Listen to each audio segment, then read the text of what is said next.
Hey guys, today I'm going to be doing a voiceover of jumping rods from pretty recently. It was a pretty warm day out, so it was a really nice day just to jump around and have some fun because it's been pretty cold here and very wet recently, so I haven't been able to jump very often.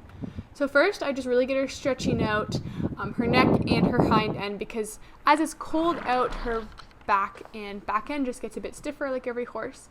So I keep enough contact that she comes into it, but not enough that she can't stretch out her neck and kind of play with it a bit. As you can see in the warm-up at the trot here, she does really fight my contact at first, just kind of pokes her nose out and isn't really stretching with her hind end as much and tracking up quite as much as I would like. But I'm okay with that just because she's still getting warmed up and I'm really not putting on that much contact because I do want to encourage her to just kind of stretch her head down and not really worry too much about getting her in a nice tight frame yet. So here I'm just doing the same thing on both reins. Overall, though, I really didn't get that many flatting clips, but trust me, I did warm her up very well. So here her transition's a bit high-headed and not quite as smooth as I would like, but it's okay because it's the first canter transition of the day. Here her canter's pretty nice, maybe a bit slow, but slow never hurt anyone. And then coming up to this flying lead change, I didn't really set her up quite as nicely as I should have, so she changes front end first and puts her head up pretty high, but again, first of the day, so I don't expect perfection. So unfortunately these clips got cut off, so I did do a full line here that goes up to a second jump, but you can only see the first jump because a lot of my clips today got cut off. So all that got cut off, but then we come up to this jump, and these are not that neat. She comes off unbalanced on her lead, so then it's just a bit wiggly. But coming down to this jump, I don't really have as much energy as I need, so I kind of get a pretty long stride here, as you can tell. And yeah, that line's okay though, other than that, pretty long distance. And then coming down to that again, I'm just really trying to pick her up off her forehand and really get her working from her butt, and that's a much nicer jump. Same line again, and that corner I'm going through right now is pretty muddy, so I just had to make do and not go super deep into it.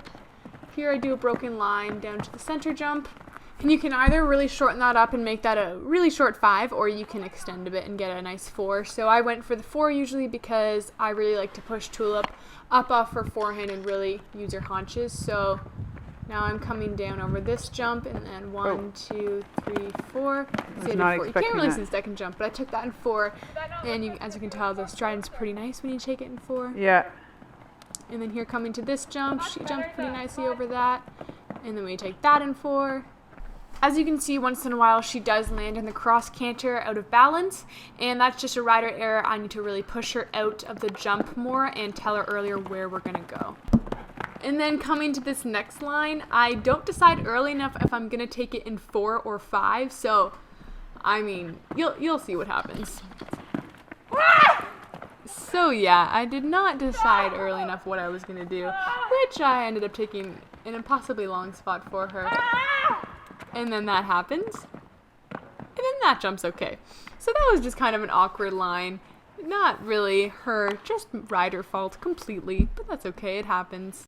And then coming down to this next line, I just really focus on sitting up because, as I said earlier, I could feel her not really landing in balance. So I just really picked my body up, looked ahead, and exaggerated my lead just so she really knew what I was asking, and it worked because she landed really well in balance. And then here, same thing, I just work on sitting up on my horse.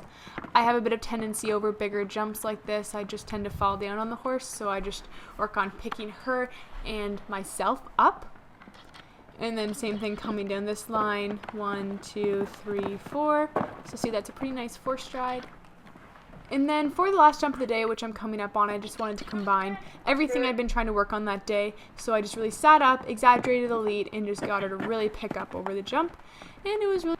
Alright, thank you guys so much for watching. I hope you enjoyed seeing some recent jumping rods of Tulip. I know I'm really glad that I got to film this. Make sure to check out one of my most recent videos and to subscribe. Okay, bye guys!